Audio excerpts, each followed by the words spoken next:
Hey y'all, welcome back to the next Team LoCoFit roundtable. I honestly already lost count and I was doing a YouTube video earlier and I totally said the wrong ones to refer people to. So we're not going to count anymore, but welcome to the Team LoCoFit roundtable. If you have not checked out our previous ones, go do that. I think you'd like it. But let's jump into the first one. Topic today is going to be best cardio to lean out. Now, there is so many different opinions on this.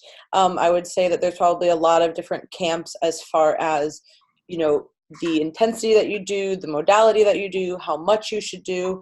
There's some people who are as radical as saying don't do any cardio at all. And then there's some people who do, 2 hours a day and are very specific with all that. So in general, I think that we can all kind of give our own experiences with cardio. It is pretty funny because Karina just finished her own cardio. So she's still panting. No, just kidding. She's glowing from cardio. But in general, I would say that for most of us, we like prescribing steady state cardio for most clients.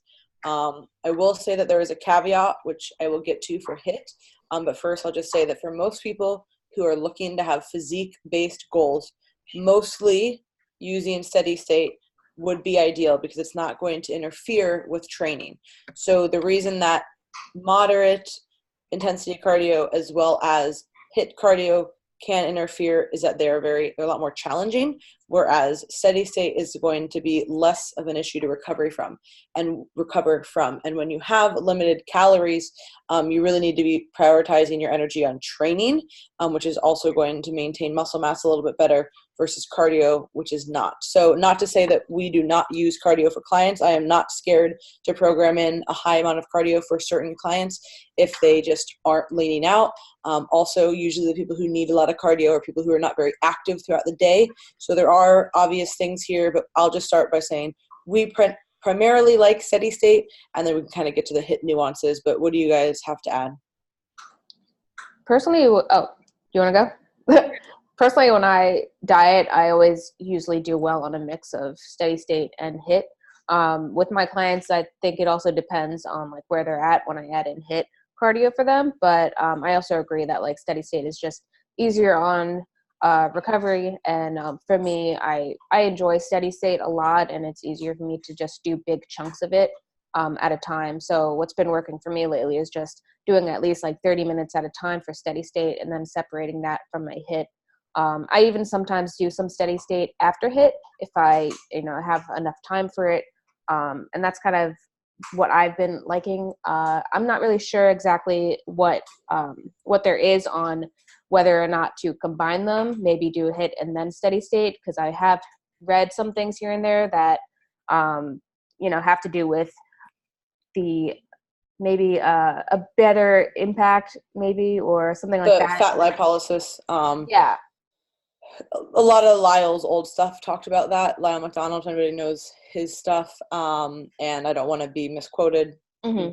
Don't come after me, Lyle. But I do know that he used to do, he probably will, but he used to do a protocol with doing intervals and then also doing steady state afterwards as kind of I forget the name of what he called it, but like it was like some kind of fat loss protocol that he recommended. So I do think that there is some validity to that because you've already basically used up some glycogen. Now you're going to be using some stored body fat for energy, which is ideal for cardio.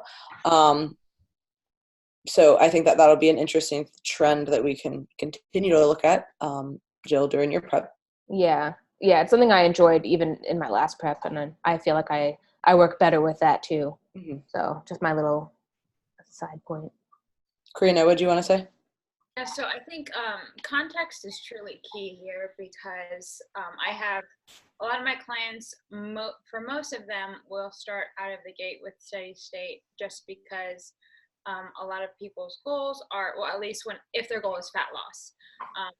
They do use cardio as a tool. Now, if they don't have a lot of time to do steady state, that's where HIIT is going to be primarily a super helpful tool because it is a way to deplete glycogen stores and get an increase in burning calories in a shorter amount of time than steady state. I'm sorry if you guys heard my computer go off. But as far as going back to what Lauren said, again, we have to look at context. Is this person really trying to maintain muscle mass during a deficit? Then in that sense, I would lean more towards steady state for the sake of maintaining muscle mass, as that is the goal in a fat loss phase or specifically a contest prep. If I'm talking from a personal experience, I am someone who personally does have to do a lot of cardio, and a lot of it in both types. So personally, I also do a mix of HIIT and steady state, and kind of depending on how I'm feeling, because my calories are very low, will determine whether or not I will do HIIT or steady state first. I personally like to do HIIT first and then kind of finish out with steady state. And as we know that post-exercise caloric burn is higher after steady state. So I think that's where you might be coming in, that theory of like, let's do HIIT first, and then, you know, your metabolism is like kind of going into overdrive at that point, and then finishing out with steady state to further enhance that calorie burn after. But yeah, I mean, that's all I have to share as far as like what I do for my own clients and my personal preference. So really quick, you guys pretty much nailed it, but what I was going to say is, with Jill kind of talking about steady state and HIIT in the same session, I always like to recommend clients try to split up their cardio from their training. So if you're training in the morning, maybe doing your cardio in the evening, or vice versa, especially if it's HIIT, just because if you go in for your lift, and especially if you are very low calorie, if you go in for your lift and then try to do HIIT right after, your HIIT's going to really suffer, obviously. And some people, especially in a caloric deficit, if we do add HIIT in, do better having some food in their stomach before they go do the HIIT anyways. So that can be kind of something to think about when you're trying to decide how to program kind of like your training and your cardio in that phase. And then just for general population, like for me personally, I prefer HIIT to steady state. I like the fast twitch. I just like to get in and get it done. So it just is dependent on your goals, because just because I like that doesn't mean that that is what is optimal for me in a contest prep. Therefore, I won't do that. But if it's general population, you're trying to get somebody to adhere, you do have to kind of take into consideration as a coach what they like and what they're going to stick to, and kind of go from there. Obviously, we don't want somebody to be doing an excessive amount of HIIT out of the gate. And whatever you do come out of the gate with as far as cardio becomes your baseline. So think about that, because if you come out way hot with either, when you plateau and your food starts to get low, your next thing is going to be adding more cardio. So just think about that. I think people want to do the most right off the bat, and that's just not the best approach. And like Lauren said, we are not afraid to get what people would say aggressive with our cardio prescription for people that are going to get to stage, because in all honesty, most people cannot get stage lean without cardio, and most females cannot get stage lean without a decent amount of cardio. So it's just something to kind of be aware of. Don't be afraid of it. Obviously, when we're off stage, we cut that back and we do things strategically. But as far as getting down to it, people are scared to cut the calories, or scared to bump up the cardio, but that is what is required to have these top level physiques. So it's not necessarily something to run from, but it is something to be smart about as far as your nutrition around it, your timing of it, and things like that. That's what we're here for. Yeah, and that also just made me think of my last check-in with Ryan for training, because Lauren has me do HIIT after my lower body days or lower body training, and I put that in my spreadsheet, and Ryan literally said like barf, diarrhea after that as his response. And so I think it is also interesting how it could just differ for your goals and the client, because like you said, you like to split them up. And I just add it in right after training. So it's good job, Jill. You're listening. I did realize that Lauren did program my steady state directly after leg sessions, and it was the largest bitch that I've ever experienced in my lifetime. Because I was doing the Echo bike. Goodbye. Yeah, I had HIIT today, and I just about died. So. Well, glad you guys are alive. Karina talked about context earlier. That's extremely important, I think, in the overlying theme of everything, just in general of training people. So when you have somebody who basically is coming to you with no cardio and maybe doesn't have much of a level of fitness, I would always start with them with steady state. So what you're always going to look at is traditionally a low to high intensity model, someplace sports context, you can do high to low. It's just really context dependent on what the sport is, but essentially you're just building a cardiorespiratory foundation off of the low intensity training, and then you can start incorporating HIIT as needed. If you're going to do the modalities of cardio is, I think, an important topic that we haven't touched on yet. The eccentric loading of the legs is highly important for physique and strength athletes. If you think that you're going to go squat and or be able to put a large amount of training volume on your legs, weight training, while you're running or doing other high impact modalities where the legs are getting eccentrically loaded and basically beaten up all the time, you have to account for that. So you're just going to have to modulate or monitor the volume and push or pull from someplace. So you can't be a triathlon runner and train heavy squats every 4 days. So that's going to be the biggest thing that I would say we would need to touch on is the modality of cardio. We always usually recommend like incline treadmill walking, bike, Stairmaster, steppers, things like that. Even swimming if you can swim. Things that just aren't going to beat the body up and the legs up. Yeah, I would say that if you are interested in, for whatever reason, trying to combine all modalities of training, pretty much the only person that we know of who does that really well is Alex Viada, right? The hybrid, is a hybrid athlete? Yes, hybrid. I think so. Just type in Alex Viada, hybrid something. Yeah, that hybrid method shit threw all that word out, so I get confused now. So he talks about he has like a really fast mile and like he lifts a lot of weight. So he pretty much combines everything. But for most people, that's not going to be the goals. And if somebody is just looking to improve their physique, getting the cardio done is really more important, and using that as a deficit and a tool for the deficit versus the specific modality is going to be more important for somebody who's doing, let's say, endurance or even like a CrossFit or triathlete. I will say one more thing about HIIT. Well, two more things about HIIT. So the reason that we do HIIT after your leg training, not because I hate you guys, maybe, but not always, is because you're trying to pair, and this is actually something that I did take from Alex Viada, was the hard training with, hard stuff, easier stuff with easier stuff. So if let's just say example, you do legs on Monday, now you do upper body on Tuesday, and then you do HIIT that day as well, and you got to train legs again. Well, now you've had literally zero leg recovery.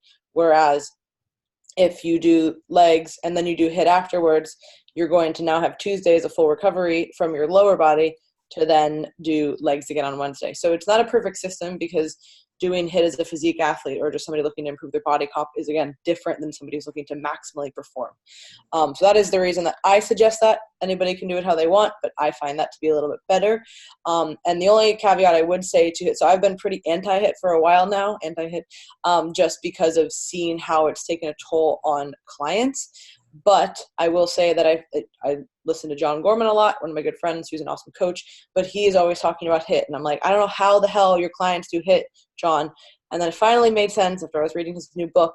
And he keeps some HIIT in the off season for his clients. So they are doing 1 to 2 short HIIT sessions, even in the off season. They're not doing another steady state. They're doing short HIIT sessions. So now when they do start a diet and they are doing HIIT, they're not having this huge, effect where they're like, oh my God, I'm so out of shape. I'm getting into shape while I'm now glycogen depleted. They're already kind of in the HIIT shape. So they're already adapted to the stimulus, so they don't have to die to get there. Exactly. So I think that if you're looking to do HIIT and you enjoy HIIT, I would say that that's going to be something that you need to keep maybe more in the off season, so that you don't have this huge adaptation curve when you're first starting. So at the end of the day, if you're somebody who's looking for physique improvements all around, getting your cardio done is most important. Sorry, last thing. Yeah. What? For if it's somebody that's not doing physique stuff and they are doing like what we talked about, marathon running and strength training, you just have to go at it as a minimalist approach. So eliminate anything that isn't giving you value. If you have to run, you have to run. If you have to do strength training, you're doing the minimal amount of strength training you need to get an effect. So if that just means squatting and deadlifting, that's all you're doing. So don't try and ride 2 horses with 1 ass, like we were saying before. Ryan, ride 2 horses with 1 ass Conley. That's like your new team shirt. All right, next topic is going to be reverse dieting into a show. And this is something that I've been pretty pumped about to do with clients, not necessarily just from a physique standpoint, but also from a psychological standpoint. So essentially, if somebody, the only time that this can happen is if somebody has actually gotten lean enough to be stage lean. So you can't reverse into a show if you're not lean enough. It doesn't work like that. So if somebody has reached stage lean conditions and we are X amount of weeks out from the show, the best case scenario is that they actually are lean enough pre-show so that we can bring calories up a few weeks beforehand. Now, they don't need to be ready, 12 weeks out, but say they're ready, 3, 4, 6, weeks out. We can start now adding food and dropping cardio. It's not going to be necessarily like a recovery diet type style where we add a bunch of calories right away. These are going to be slower increases. But what I found is that people start looking far, far better. Obviously, they've filled out a little bit more. They have a little bit less inflammation. Training is a little bit better. Their activity is better.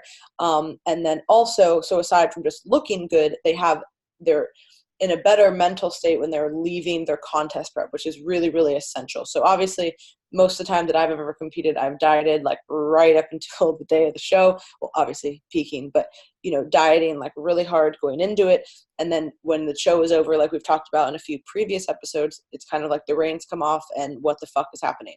So if somebody has now reversed their food up for, let's say it's even just 4 weeks, they're a little bit more satiated maybe, but they have just more food and they're not going into the off season as unstable. So this is like the pinnacle of dieting, in my opinion, is if you can, this is only, again, physique client related. But if you are ready a few weeks out, let's say, the goal would be like a month out, and then you can actually reverse into the show, you're not only going to look better, but you're going to set yourself up for a more successful off season. Yeah, personally, sorry. Oh, go ahead. I personally have never been able to reverse diet into a show. Maybe this time around, we'll see. But that'll be the goal. Must be nice. But it does make a lot of sense with the psychological component there. And it also just tells you hey, we're lean enough to do this. So you're just gonna come in fuller, and the client is going to be in a good mindset going into the show, rather than kind of just starving and, being kind of more susceptible to those cortisol spikes and all that. So, we'll see this season. But it does make a lot of sense. And I will say that obviously, again, this is the goal. It's not like every client that we're ever going to be able to work with to be able to do that. I really wish that everyone could. And that is why we suggest really long preps, so that we can have the option to do that. But if you can't, I've never done this. So if you can't do it, it's not like you're failing your diet. It's just something that hey, we've seen really cool stuff with the clients that we've done this with. And they look and feel way better. I was going to say 2 things with that as well. I think taking into consideration the fact that just when you start adding back a little bit of food, even if it's not that much at that point in the diet, you're in a place where even adding a little bit makes a big difference. So just thinking about how that can be utilized in your training, making your training leading up to the show even better, therefore just adding to your physique and your overall package that you're able to bring, because you were able to hang on to maybe a little more strength than you would have if you weren't able to reverse, or still go a little heavier and things like that. And then I think just for people that are listening that maybe haven't done a show, it might sound because we talk a lot about post-show and adding back food and how it can go kind of you can go a little rogue with that. And so you may think that adding back food towards the end of a prep would be a bad idea just coming from that. But you have to consider the fact that you still have this goal in mind. You're still going towards the dangling carrot essentially. So, and I know even with peak week, I have had the opportunity to add carbs back during that week. And it wasn't here we go, I'm about to fucking blow it out. No, it's I get a little more rice today. Today is a good fucking day. So it's it's a little win, but it mentally makes you feel a lot better. And I think probably helping with sleep a little bit. And we know that you can kind of have some disrupted sleep the further you get into prep, which just can throw everything off and produce more cortisol, things like that. So yes, theoretically, although not everybody will be able to do this, and that is okay. There's nothing wrong if you cannot do this, but I think that the benefits that it would be able to provide to those that can implement it are really great. But we can still get there without doing this, obviously. Anybody? I think Karina's dead in the water again. We lost Karina again. She keeps going down. Do you Start want to add signing. anything to reverse dieting into your show, babe? Nothing. I listened to Lee Haney the other day though, and he did that in the '80s. So Oh, okay. Good. it's got to be pretty legit. I wish that Ryan would have just dropped a knowledge bomb on a Yeah. topic. I would be like, oh shit. I had actually heard years ago Dr. Joe Klemczewski talking about this at an event, and he termed it something, and like it wasn't even like we hope we can do this. Like this was part of his show timeline for people, you know. And I was like, oh, that's a pretty cool idea, but I never really thought too much of it. And then I just started doing it with a few people this year, and it's just worked really, really great to where their weight is semi-stable. They're filling out better. They're feeling better. Training is rocking and rolling. Do you have anything else to add, Karina? Or are you just going to – should I go to the next one? You guys hear me? Oh, yeah. Now we hear you. Yes. I don't know what's happening. No, right before this, it didn't work as well. I didn't click any buttons. Anyways, what did I want to add? For anybody who's not watching the audio part, Karina, like everyone's like, wait, why are we talking like this, Karina? Literally, her like headphones keep going in and out. Yes. No, the best part, I don't even think she has headphones. I think that's the best part. Like, I don't even Oh, think she's yeah. dealing with technology. This is why it's good to watch the video part too, so you can just see what's happening on our end. Well, Lauren has a video on it. She can't see. Karina doesn't have headphones. Oh, well, I thought you pointed to your ear like you were like putting it in. But I guess all I have to add, you guys did a really good job of covering most of it. I have never had that luxury. So, but I can definitely see how another advantage to that would be the sustainability of doing more than one show. And you just kind of think of it as like a diet break, right? And that's the advantage of doing a long prep, because then you have all this extra time to play with higher calories.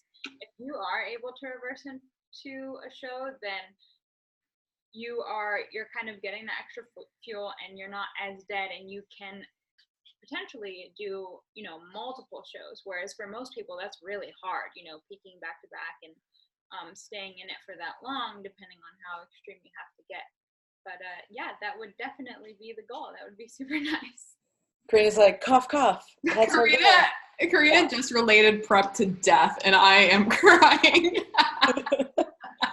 Wow, so morbid. Why have I not surprised? We're fine. It's fine. All right, so for the last one, for all my dead inside co-hosts, training with a busy schedule, which I think is super, super pertinent, not only to us, but also to a lot of clients. And I think that a lot of people will view training less as kind of like a knock on their physique or their progress. And me and Rye actually made a few videos on training on my YouTube channel a few months back, I think. I'm really bad at dates, but we made a few chunk of videos on training, and basically like a lot of people, especially females, that need to train like every single day, super hard, go crazy. But you can honestly make some really good progress with just a few days a week. Now, obviously it's going to depend on what your goals are. But what's something that I've actually transitioned a lot of clients to is trying to focus on weekend training. So if people have a really busy work schedule and say they don't travel that much, I'm like, hey, you know, can you get to the gym on the weekend? So then that way, a few days during the week are now let up. Even if you train 5 days a week, you can now not train 2 of those days. So I know that you guys were just talking about this, Lauren and Jill, before we got on the call, because it's very like when you guys are busy. And again, we have clients who do this too. It's so helpful. So don't forget to take advantage of the weekends. Like obviously it's nice to like relax when you have nothing, like as far as like work goes, but then it makes the rest of the days sometimes a little bit more stressful. But then I also have clients who really enjoy just doing like, hey, I want to have my off days on my refeed days and my off days from stuff. Okay. And then they make it work and they have a lot of stuff going on during the week. Other people are like, no, I want to take advantage of my off work days to really, really like hammer it at the gym. So it's a little bit different for everybody, but I'd like to hear you guys' takes as well.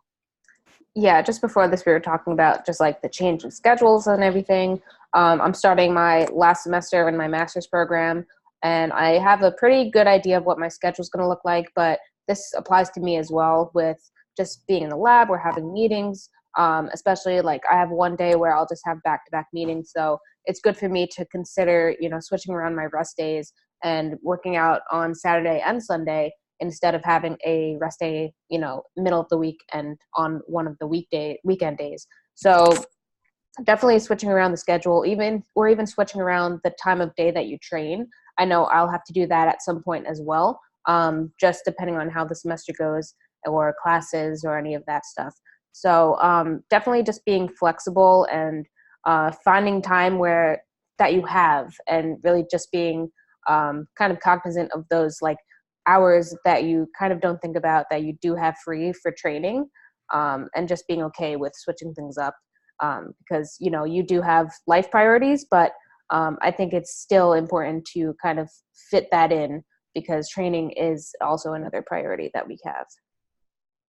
Yeah, I was gonna pretty much say that as well. Like being able to have flexibility in your schedule, I think is so important, because would I personally prefer to have maybe Saturday and Sunday off just mentally? It sounds nice, but what actually probably works best for me with my schedule right now as it stands, because it just changed, taking Monday and Friday off is looking like it's probably gonna be best for me, bless you, because at the end of the day, I have to think about getting up at 4 a.m. 5 days a week and having to spend the whole night before, making sure I have all my food prepped, all of my clothes prepped, because I leave right from there to go to work. I'm going to get probably a little less sleep.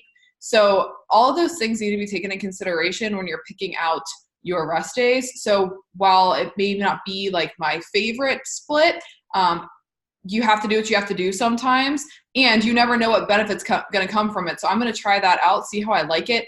Maybe sleep in a little bit more on the weekends, maybe have something to eat before I go, as opposed to just going fasted every morning at 5 a.m. So I think just for anybody in general, it's good for your overall development to switch it up. And I think we've touched on this before, like Jill just said, switching up the time of training, switching up what you're eating, when you're eating, and just kind of seeing what works best for you, and not being so stuck in one way that you can't deviate when needed. Because I could easily be like, I don't really want to get up at 4, so I guess I'm just not going to work out for 10 months. Like, no, if this is what works in my schedule, this is what I'm going to do. But there's always something you can kind of tweak a little bit. So maybe I go 3 days during the week, 2 days on the weekends, so just kind of messing with it and seeing what works best for you.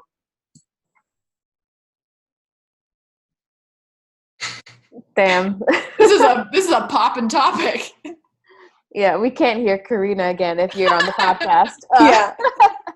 And I she guess I'll grabbed go. her ear again, like she had an earbud in. Just saying. So, She's just scratching her ear. well, I'll just add to that as well, because I used to have a big problem with being flexible and, molding my schedule and my training times to what was going on in my life. And, in my undergrad, maybe it was okay since I had, less responsibilities and less stuff to do, where I could just be like, no, this is this time, this day, I'm sticking to it. But now it's like, that's not going to fly. Life doesn't care what time you want to go to the gym. And it's something that you have to just kind of learn to be okay with, as sucky as it may be sometimes. It's just part of growing and part of making it work. And I hope we can hear Karina. You want to try again? Try. You guys hear me? Yes. Yeah. What is happening? Okay, I'm just gonna go really quick before this happens. I'm not gonna repeat what you guys said, because who knows how much time I have. But one thing I have found personally helpful, and with a lot of clients who say work a 9 to 5 job, or kind of have an unpredictable schedule because they are very busy later on in the day. I know for me, mentally, it had helped for a short period of time when I was in classes and doing research in the lab, and had all these meetings, if I train first thing in the morning. For performance, it might not be the best, but just for the sake of getting it in, I know that I did what I had to get done. And for me mentally, that really helped, just having my time in the morning to train early before who knows what will happen later on. There was this one instance where I had a friend, end up in the hospital. At the time, I would have at another time possibly trained during the day, but now that I had to go to the hospital to see that friend, and that time is, now gone. Whereas when I decide to do it early in the morning, I got it done, and whatever happens later in the day no longer interferes with my training because I already got it done. Now that is the situation for someone who literally has no other option, or after working a 9 to 5 job at 5 p.m. they are just dead after a full day of work. That truly helps. But I mean, what you guys said, being flexible, changing it up, knowing your schedule ahead of time to place your training in your open time slots is very important. What do you want to add, Rye? Just be self-aware of who you are and what you need to do and what you need to get done, and then be a fucking adult and get it done. The Buddha over here. Wise words. Just like a really shortened version. You were in the when you were in the academy, remember, like, you had to just like work out, Train twice a week. Yeah, exactly. And like, so it's not necessarily like that was, you know, what you would have wanted to do, but you still got it done. Even though you had a bunch of stuff during the week, you took advantage of the weekends, which was really part of my suggestion here, is for people, like, don't think that you can't work out on the weekends, like, get it done. And you're going to have a little bit more time, you know, in that kind of instance. So no matter what, you can train. Now, there are periods of people's life where things are just really hectic and they need to maybe train less, and that's okay. I think some people really, really fight that. And I'll even tell some clients, like, hey, right now with everything that's going on with like your new job and your new hours and whatever, because I have a lot of clients who work multiple jobs, hey, I need you to get in the gym just 3 times a week, very light. Like, that's going to work right now, and that's going to support their goals, and that's going to support everything else in their life that they have going on. So that is going to summarize training with a busy schedule. If you guys have not already subscribed to the Team LoCoFit newsletter, you should. So you can go to teamlocofit.com. You can go to the top and subscribe, type in your email, and you'll get 2 emails a week, 1 Metcon every Sunday night in your inbox, and then 1 educational article every Wednesday written by one of us. And yeah, you can apply for coaching on there, read more about us if you're interested, which probably aren't. And yeah, hopefully Karina gets some headphones next time. Just kidding. So everybody, thank you so much for listening, and we will catch you next week.